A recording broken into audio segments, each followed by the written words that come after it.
بسم اللہ الرحمن الرحیم اللہم صلی علی محمد وعلی آل محمد وبارک وسلم۔ سامعین کرام، اللہ تعالیٰ حدیث قدسی میں ارشاد فرماتے ہیں، کنت کنزا مخفیا فاحببت ان اعرف فخلقت الخلق۔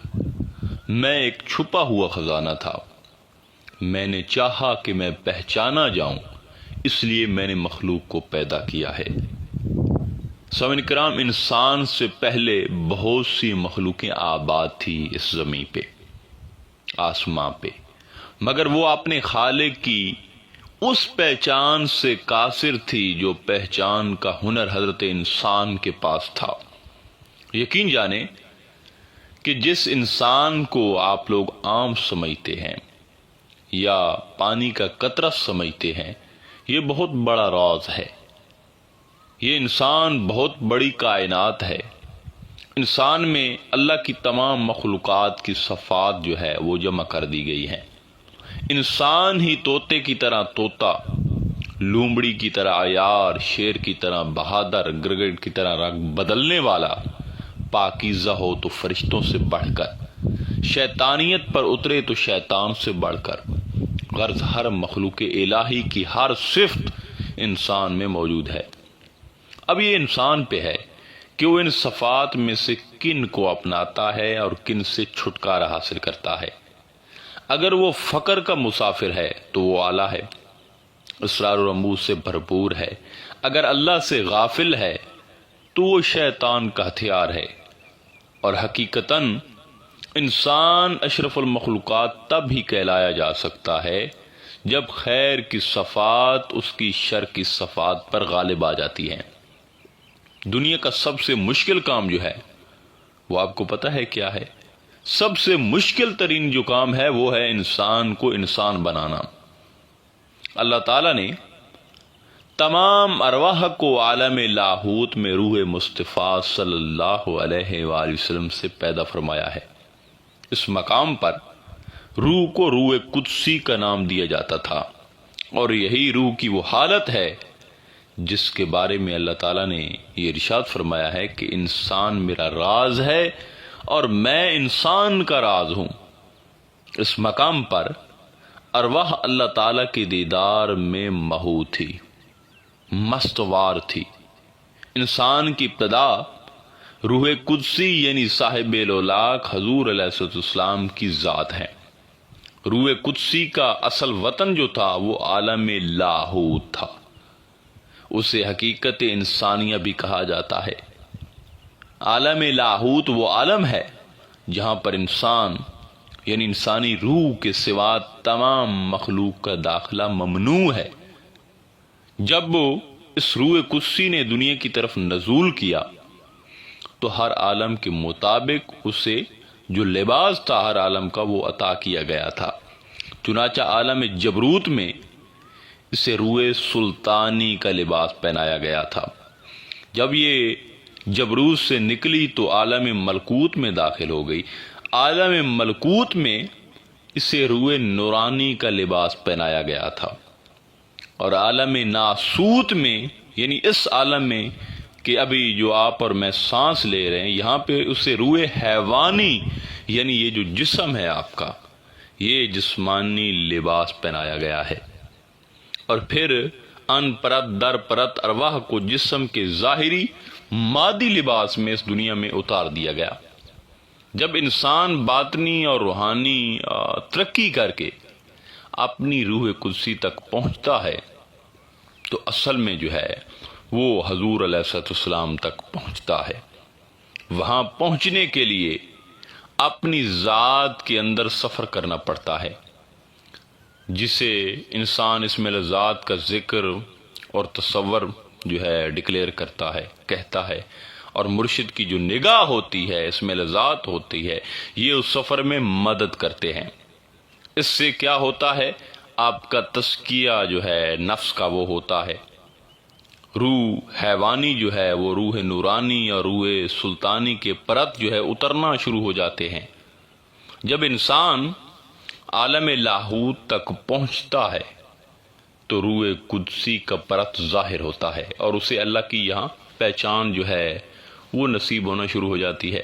سامعین کرام، اللہ نے انسان کو اشرف المخلوقات بنایا ہے، لیکن آج حالت کیا ہے کہ وہ اپنے سے کم تر مخلوق جنوں اور چڑھیلوں سے ڈرتا ہے، اور وہ اس پر بآسانی قابو پا لیتے ہیں۔ اگر انسان کامل ہو جائے تو کوئی مخلوق، جن، چڑھیل، شیطان اس پر قابو نہیں پا سکتے۔ آدمی سب ہیں مگر انسان خاص ہے، اور انسان کم ہے اس معاشرے میں۔ انسان وہ ہے جس کے سینے میں راز ہوتا ہے، اور یہ راز ہر آدمی کے سینے میں نہیں ہوتا، انسان کے سینے میں ہوتا ہے۔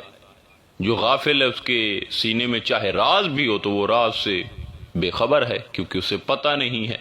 انسان وہ ہے جس کے اندر اللہ پاک کی ذات ظاہر ہو جائے۔ انسان کا جسم اس کی روح کی امتحان گاہ ہے، روح کے بغیر جسم بیکار ہے۔ انسان کو جو عمل کرنا ہے جسم و روح دونوں میں رہ کر ہی کرنا ہے۔ اللہ پاک کی ذات کائنات کی ہر چیز میں موجود ہے اور کائنات سے بالاتر بھی ہے، لیکن انسان کا دل ایک ایسی جگہ ہے جو 14 طبقات سے وسیع تر مقام ہے۔ سلطان صاحب فرماتے ہیں نا کہ دل دریا سمندروں ڈوبے، کون دلاں دیاں جانے ہو۔ آپ فرماتے ہیں کہ لوگ جو ہے وہ سمندر کو بڑا کہتے ہیں اور سمندر کی گہرائی کے بارے میں تذکرے کرتے ہیں، لیکن میں یہ کہتا ہوں کہ دل کے آگے سمندر کچھ بھی نہیں ہے، دل تو بہت بڑا ہے۔ اس لیے اللہ پاک کی ذات جو ہے وہ طالب، جو ایک فقر کا طالب ہوتا ہے، فقر کا اور مومن ہوتا ہے، اس کے دل میں سما جاتی ہے۔ بشر ظاہر ہے اور نور باطن ہے۔ انسان کا اصل مقام یہ ہے کہ اللہ اس کا طالب ہے، جیسا کہ رسالۃ الغوثیہ میں اللہ نے سیدنا غوث الاعظم سے فرمایا کہ انسان میرا راز ہے۔ سامعین کرام، اللہ نے انسان کو ماز مٹی سے نہیں، اپنی توجہ اور راز سے پیدا کیا ہے۔ قرآن کہتا ہے ثم سواہ ونفخ فیہ من روح، پھر اسے درست کیا اور اس میں اپنی روح پھونکی۔ یہ ایت ایک حیرت انگیز راز کھولتی ہے۔ انسان کا باطن اللہ کے نور کا مسکن ہے۔ جیسے کعبہ پتھروں سے بنا ہوا حرم ہے، انسان کا دل ایک ایسا نورانی حرم ہے جسے اللہ اپنی روح کے لمس سے روشن کرتا ہے۔ صوفیاء نے اس حقیقت کو بڑی لطافت سے بیان کیا ہے۔ حضرت شمس الدین تبریزی رحمۃ اللہ علیہ فرماتے ہیں کہ اگر تم اپنا دل پاک نہ کیا تو تم خانہ کعبہ تک پہنچنے سے بھی کچھ حاصل نہ کر سکے گا، کیونکہ اصل کعبہ تو جو ہے وہ تیرے دل کے اندر ہے۔ سامعین کرام، انسان اور اللہ کے درمیان تعلق صرف عبادت تک محدود نہیں، بلکہ ایک باطنی ہم آہنگی ہے، ایک باطن کا کمیونیکیشن ہے۔ جب انسان صدق، وفا، اخلاص اور محبت کے جذبے میں ڈھل جاتا ہے تو اس کا دل وہی مقام بن جاتا ہے جہاں رحمان کا جلوہ اترتا ہے۔ جیسے قرآن کہتا ہے قد افلاح من زکاہا، بے شک کامیاب ہوا وہ جس نے اپنے نفس کو پاک کر لیا۔ یہ تزکیہ نفس ہی ہے جو دل کو اللہ کی تجلی کے قابل بناتا ہے۔ جب دل صاف ہو جاتا ہے تو وہ صرف خون پمپ کرنے والا عضو نہیں رہتا، وہ محبوب کا مسکن، ذات حق کا عکس بن جاتا ہے۔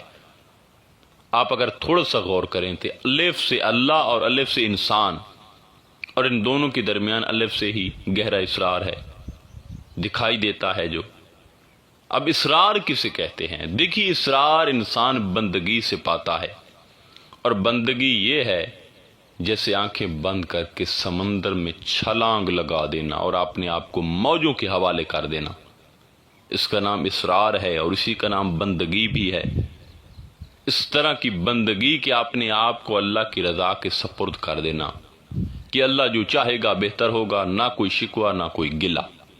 وہ ایک مرتبہ ایک گاؤں میں سیلاب آ گیا، تو جو گاؤں کے لوگ تھے وہ ایک فقیر کے پاس گئے۔ وہ فقیر بڑا اللہ والا تھا، اور انہوں نے عرض کی کہ آپ دعا کریں کہ یہ سیلاب جو ہے وہ رک جائے تاکہ ہمارا گاؤں جو ہے وہ برباد ہونے سے بچ جائے۔ تو فقیر نے کہا کہ وہ چلیں دریا کے پاس چلتے ہیں، اور پنجابی میں کہتے ہیں کہیں چھوی، جس سے جو ہے وہ زمین وغیرہ کاٹی جاتی ہے، وہ بھی ساتھ لے آئیں۔ تو وہ جب وہ ساتھ گئے تو اس نے وہی چھوی لی اور زمین کو جو ہے کاٹنا شروع کر دیا اور پانی کا رخ جو ہے وہ گاؤں کی طرف کر گیا۔ تو سب لوگ حیران ہو گئے کہ حضور یہ تو آپ نے پانی کا رخ ہی گاؤں کی طرف کر دیا، اب تو ہم نہیں بچیں گے، پہلے تو کچھ بچت ہو جانی تھی، اب تو ہم نہیں بچیں گے، تو یہ آپ نے کیا کر دیا؟ تو اس نے کہا کہ اگر میرے یار کی مرضی میرے گاؤں کو برباد کرنے کی ہے تو میں اس پہ راضی ہوں، کرے برباد۔ تو اللہ نے جب یہ سنا تو اللہ نے دریا کا رخ دوسری طرف کر دیا۔ تو دراصل جو فقیر ہوتا ہے وہ خود کو موجوں کے حوالے کر دیتا ہے، سمجھ آئی بات؟ وہ خود کو یا دوسرے کو بچانے کی فکر نہیں کرتا، بلکہ جس پہ اس کا یار راضی ہوتا ہے وہ وہی کرتا ہے۔ یہ ہے اللہ اور انسان کا تعلق۔ جب رضا کے اس تعلق کو بندگی کی ڈور سے باندھ لو گے تو خود بخود اس کے اسرار کو پاتے جاؤ گے، اور اس کے اسرار کے اور بھی راز تم پر کھلتے جائیں گے، کیونکہ جو حکمت اور راز کو نہیں سمجھتا تو اس کے سینے سے راز ہی نکال دیا جاتا ہے۔ یہ جو آپ پر مشکلیں اور آزمائشیں آتی ہیں یہ بھی ایک راز ہوتی ہیں، آپ کو بلند کرنے اور کبھی آپ کو یہ ولی بنانے آتی ہیں۔ چونکہ آپ بندگی میں کمزور ہوتے ہیں تو یہ ایک غم جو ہوتا ہے یہ ایک شارٹ کٹ راستہ ہوتا ہے کسی کو ولی بنانے کا۔ بات کی سمجھ آ رہی ہے؟ تو یہ غم سے، پریشانیوں سے، تکالیف سے، غربت و افلاس سے آپ کی جو کمیاں پیشی ہوتی ہیں وہ پوری ہو جاتی ہیں۔ عبادت یاد رہے کہ اس مقام پر نہیں پہنچا سکتی جس مقام پر غم پہنچا جاتا ہے۔ دعا ہے کہ اللہ تعالیٰ ہمیں اس گفتگو کو سمجھنے کی توفیق عطا فرمائے۔ انشاءاللہ تعالیٰ ملتے ہیں ایک نئے موضوع میں، تب تک اللہ نگہبان۔